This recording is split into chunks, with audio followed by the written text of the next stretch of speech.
welcome back to another episode of the Realm of Unknown, and thank you for joining us today. I hope you guys are having a good time. It is currently, at the time of recording this, it's technically not autumn yet, however, it's beginning to feel like it. If anyone's here on the East Coast or where I am in the Philly area, it is drastically much colder than you would think, and it dropped to literally it felt like it was 20 degrees outside yesterday, and it was just insane. And I'm trying very desperately to hold on to the very last few days of summer that we have here, and unfortunately it feels as though we're not going to get that. But things have been well, I guess. I don't know. And I'm trying to get a lot of things done for this podcast. If you guys are following me over on Instagram and Twitter, I'm keeping up with a few little sneak peek type things that I'm trying to work on down the pipeline. And if you guys are supporting the Patreon over at Realm of Unknown at Patreon, you specifically will know very specific details about what is coming up soon, and sort of like a first look sneak peek type thing. And I'm sort of working on one of two projects that will be, heard to the masses on this podcast. And then in addition, there's going to be a second smaller project that I'm working on that's going to be over on Patreon exclusively. So if you do want to check that out and you want to get some more content, specifically for me, you want to hear my voice, I don't know why you would want to, but if you do, and that's something you may be interested in, we do have a Patreon now, and if you wish to support it, you can get this exclusive content from the $1, $3, or $5 tiers. As you go further up, you get extra bonuses, but this special series will be open to anyone who is supporting the Patreon. So if you want to check that out, definitely go do it. Again, it's Patreon at Realm of Unknown. The link should be somewhere. I don't know if every platform here allows for links to be seen, but I know on Apple Podcast and Anchor and stuff like that, you can click on links. So if you do want to check it out there. And also stay tuned on Twitter, because I have some fun stuff that I want to be more active during the autumn season. I know it's cheesy for being a paranormal podcast to do that and be like, oh my god, it's the autumn season, it's spooky time, and I do a spooky thing. And it's more so the fact that I just love being active in the fall. I love doing stuff in the fall, and I grew up here on the East Coast in Pennsylvania, and we have a really nice autumn season, and it's something that I've always enjoyed, and I really want to just sort of experience a bit more with you guys. I have a few trips that I'm hoping to make a possibility in October, so stay tuned for that, and I will keep you posted on there. But without a further ado, let's get started on our special topic today. And I'm not going to say what it is, but as you hear the script, you will know, you'll have an idea. So, mummies have always been something, it's been an interest, in my opinion. It's a really interesting phenomenon that happens across the world. And it comes along with stories of myths and legends as we try to sort of fill in the blanks about how this individual lived, and how, this mummy eventually died, and how we discovered it. And one of the spookier and, in many ways, more infamous phenomena that is associated when it comes to mummified remains is that the possibility that they somehow are imbued with this malevolent curse that haunts all of those who have disturbed their final resting place. In a lot of ways, it's very Hollywood, but then again, they've also made a bunch of mummy movies, so it's kind of makes sense. It's not out of the realm of possibility. But something that is not very Hollywood is the fact that this sort of legend and curse is not restricted to those that have been solely found within Egypt and the numerous tombs and pyramids. A lot of mummy movies focus on that region when it comes to, Hollywood movies and stuff like that. But in retrospect and in reality, this comes from several different cultures and several different regions across the globe.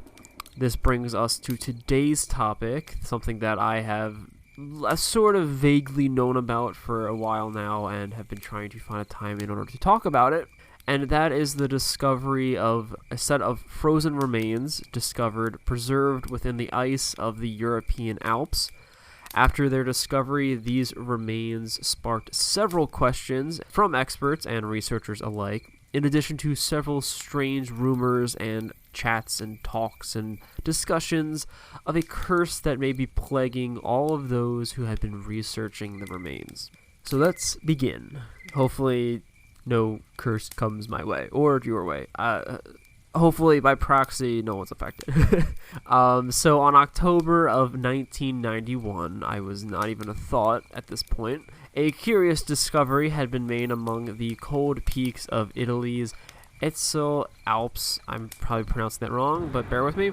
Along the border of Italy and Austria, two German hikers by the name of Hammett and Erica Simmons were walking through the mountain pass enjoying the view and this beautiful scenery when they stumbled across something that was pretty much out of place and rather gruesome.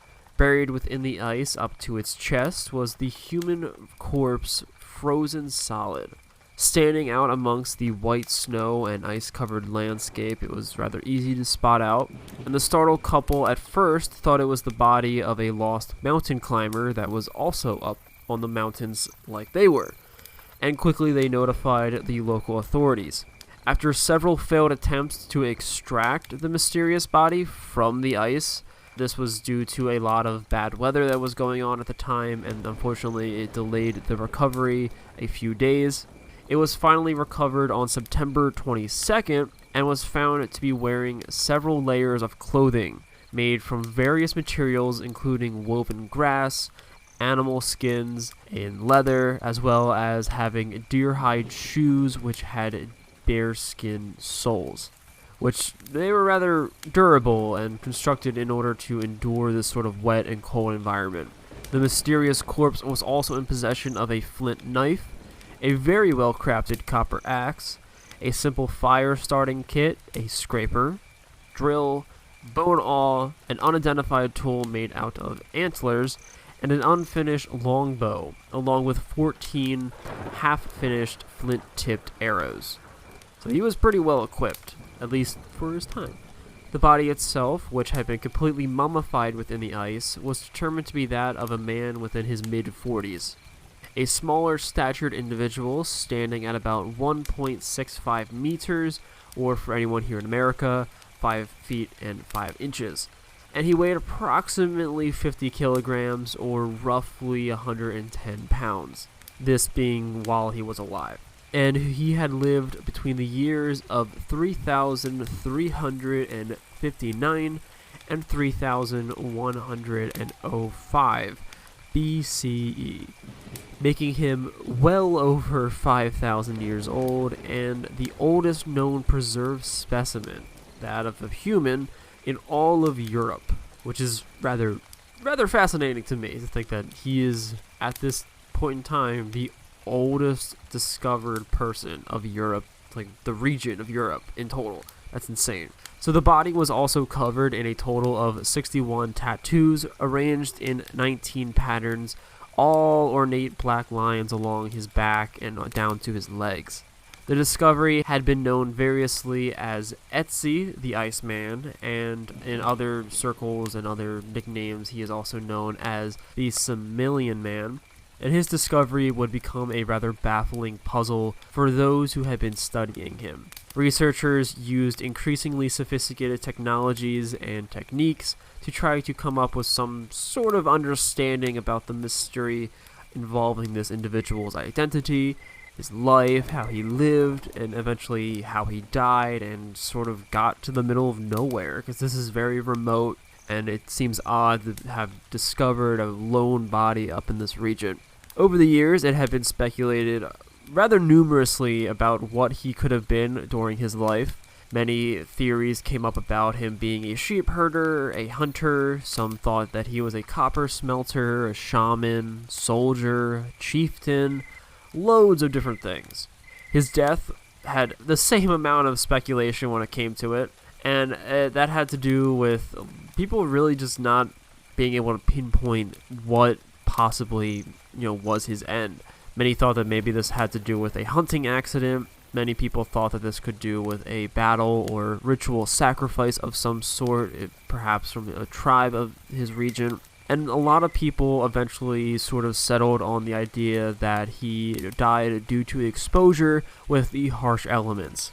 Again, the cause of death of exposure was pretty popularized at this time, and a lot of people sort of focused and honed in on that, but subsequent findings such as bruises and cuts on his hands, evidence of blunt force trauma onto his head, and signs of an arrowhead that had been removed prior to death, as well as a second arrowhead still lodged within his shoulder, along with signs of a pierced artery, ultimately led researchers and investigators to the conclusion that this man had died from a very violent death. These signs of violence suggested that rather than a simple death due to the elements that many have theorized, it is now thought that the Iceman may have been the victim of a rather brutal murder or killing in some sort of ambush or perhaps ancient battle that took place in the area. Although on top of all of this, it is also really unclear if he actually died on the location of his discovery, or if he was moved after death, or perhaps moved while injured. People aren't really sure, and it isn't really too possible to discover that sort of stuff due to a lot of evidence being lost over time. Today, no one really is sure too much about the Iceman. He is still an enigma wrapped inside of a puzzle, that whole phrase. And people are still theorizing, what his lineage is, what brought him up to the mountain in the first place, why he died, how he died specifically, who killed him. All these sort of questions are still sort of circling about. And even though they got a few answers and a few spotlights onto maybe how certain things happened, this guy is still one of the biggest archaeological puzzles of recent years. He's pretty up there. But this is not the only thing that has brought, fame or infamy when it comes to this set of remains.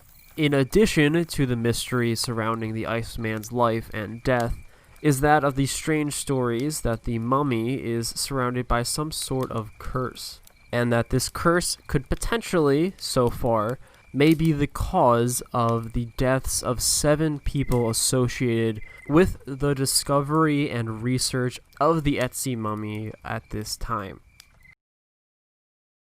The first death linked to this so-called curse is that of the forensic pathologist from the University of Innsbruck by the name of Rainer Henn, age 64. Rainer was one of the earliest scientists working on deciphering the Iceman riddle, and indeed he was one of the first people to handle the mummy itself when he helped pry it from the ice and place it into a body bag for further investigation. He had died in a catastrophic car crash on his way to give a lecture on some of the findings that he had on the mummy. This death was followed by that of the mountain guide who had helped lead Henn and the other researchers to the body in the first place. This man was also one of the first to help uncover the body from the ice, and his name was Kurt Fritz, and he was 52 years old, and he was killed in a freak avalanche.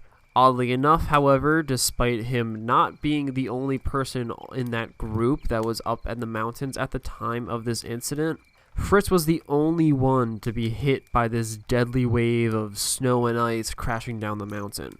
Everyone else survived. These mysterious deaths would continue when an American filmmaker, who had been filming the removal of the Iceman from his frozen burial for a documentary on the subject, later died from a sudden brain tumor.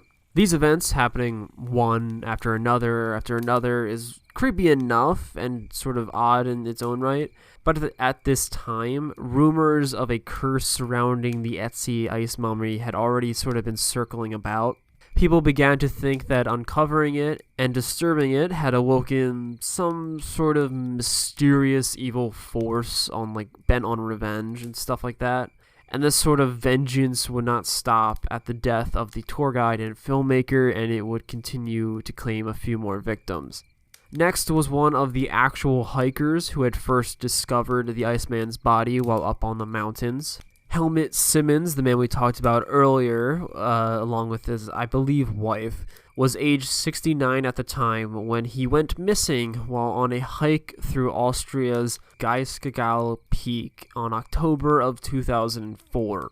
After an intense search for the missing man, his body was eventually found in a small stream. He had fallen some 300 feet off of a really, really high ledge during a sudden and horrendous blizzard that had struck the area. Oddly enough, on top of this discovery, the leader of the mountain search party who had been tasked on finding Simmons, a man by the name of Dieter Warneck, 45 years old, would also die from a heart attack a mere few hours after Helmut Simmons' funeral. Warneck's death was then followed by the death of Konrad Spindler, age 55, who had also been one of the very first scientists to examine the Iceman. And although his wasn't particularly sudden, he did die from complications connected to multiple sclerosis. The final and perhaps in some regards more spontaneous sort of, victims in relation to the Iceman curse was that of an American-born molecular archaeologist by the name of Tom Loy, age 63. Loy had been instrumental in uncovering some important information about the Iceman. Loy had discovered 4 different types of blood on both the Iceman's clothing as well as his weapons, being crucial in pushing the discussion towards the theory that perhaps the Iceman had succumbed to a more violent demise rather than that of the elements. Loy was later diagnosed with a rare hereditary blood condition shortly after his involvement with the Iceman case. He would later on battle this condition for several years before eventually succumbing to the illness. Interestingly enough, throughout his ordeal, Loy was well aware of this curse, which had, many people thought was linked to the mummy and in relation then linked to him. Yet he had always told his colleagues that he did not believe in such a thing, and that it could all be chalked up to wild speculation. Loy had often simply stated to those who had questioned him about the curse, quote, "People die," rather short and sweet. So, was all of this just mere speculation, like Loy says, or is this some sort of coincidence or creepy legend in relation to the curse? Well, the curse of the Ötzi Iceman is certainly not the only one associated to spooky mummies or ancient myths. Like I said earlier, it's often compared to the infamous Curse of the Pharaohs, which is the death of those linked to the removal and the discovery of Egyptian mummies. And despite all of this, connection and theorizing and all this sort of stuff, there are probably hundreds of people who have been involved with handling and studying the removal and recovering of the Iceman's remains over several years. Again, he was discovered in 1991. It's 2019.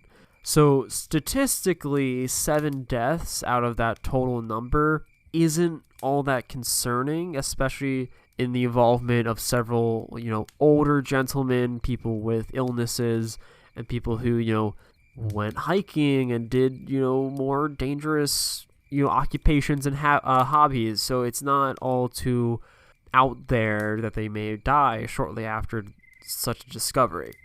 Although it, again, may be some sort of coincidence, a rather key fact that should be, taken from this is the fact that a lot of people still truly believe that the Ötzi Iceman is, some sort of sinister curse. It has this looming force about it that tries to, target anyone in relation to him or it or whatever the curse is technically.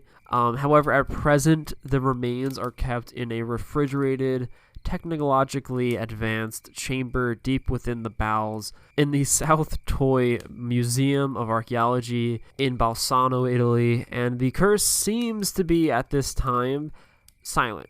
No one else has died since the last death, and at this moment, doesn't really seem as though it's going to continue on. So it seems to be stagnant. Perhaps it's due to the mummy or the remains technically being put away and no longer thoroughly being researched as ravenously as it was when it was first discovered. However, it is still interesting to think that a lot of people are still, rather skeptical when it comes to this sort of stuff and sort of think that this sort of legend and theory and sort of threat in a lot of ways could still be looming out there in the background, maybe potentially targeting its next target as we speak. I hope it's not me, and I hope it's none of you guys. But again, I thought this was interesting. I've always been fascinated when it comes to mummy stories and like ancient curses, things that, you know, may have been in place prior to this person's death, and that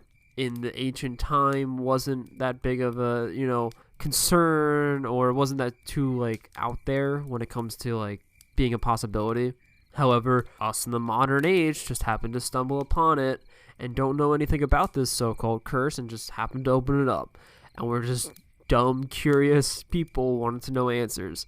It always seemed interesting to me, and I thought it was a rather unique story because, again, this individual, this Iceman, so to speak, was discovered up in the Alps. Again, he's like the oldest discovered body in Europe. And it's interesting to, you know, hear these sort of stories when it comes to something that's not solely focused on Egypt. As much as I love the Egyptian myths and the Egyptian, you know, like stories around pharaohs and legends, and, you know, I don't know too many of their specific like types of curses. You know, obviously people have stuff when it comes to the Tutankhamun tomb, and I believe there was one for an Egyptian queen that I used to know back in high school, and I forgot the name.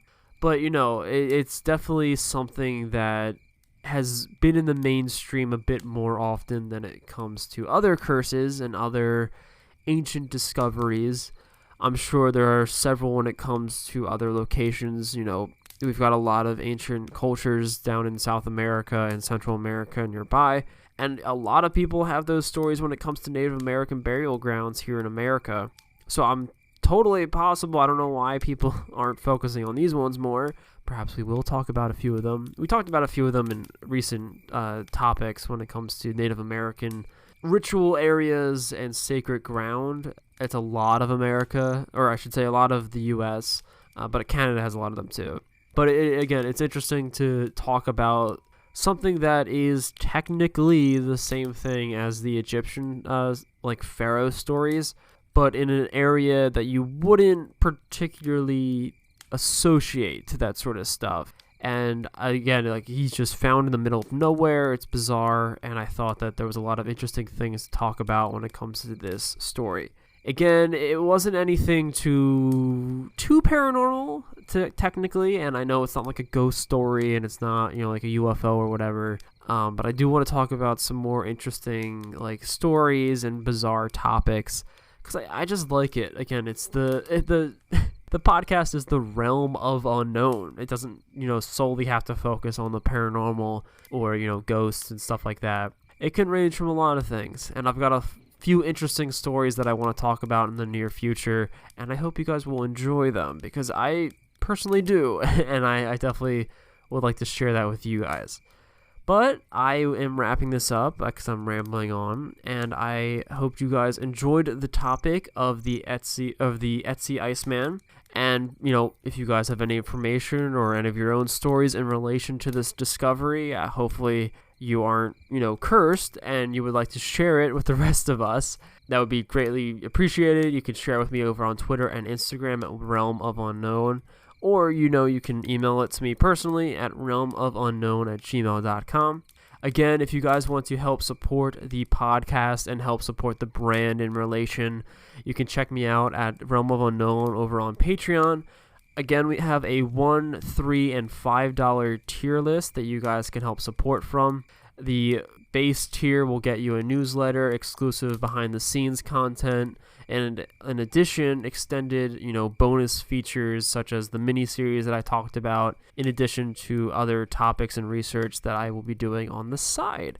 So that will get you the basic stuff, and the $3 and $5 tiers will get you additional background information and also participation in polls, I can't even speak right now, along with being able to bring out your own topics and discussions that may be considered for future episodes. And eventually, when I'm able to make it a possibility, I am going to be having a merch store of some sort, and these tier lists will get you exclusive content as well as discounts for potential items that will be coming in the future. So definitely check that out again if you want to. Again, also keep in mind, you don't have to support the Patreon in order to gain access to some of the Patreon content. The tier lists have very specific things that I will be posting about. However, when it comes to posting interesting articles, stuff that I might, talk about later on down the line, or just updates on certain things, I post those to Patreon. I don't want to bombard people on Twitter with, articles and links and research stuff over and over and over again. So I dictate that solely to Patreon, and if you guys want to check that out or check out, the show notes that I have for these shows and, the links that I use for research, those are all dictated to Patreon. I definitely want to build up that community a bit more, and I think that adding these sort of more technical things and this more research-heavy assets of, this whole process is definitely something that would make it a bit more unique over Twitter and definitely Instagram, because I can't even post all that stuff on Instagram. But, again, if you want to check me out, you don't have to support it, but if you do, it'd be greatly appreciated, and I would very much like it, and I hope you guys would appreciate the exclusive content that I'd be bringing to the table. Again, though, I am rambling, and I don't want to keep you guys any longer than you have to, but I hope you guys did enjoy this episode. Again, stay tuned for some really, really interesting stuff that is coming out this October for the entire month of October, wink, wink, and I hope to see you guys then. I hope to see you guys next week for the next episode that we will be discussing, but until then, remember to stay spooky.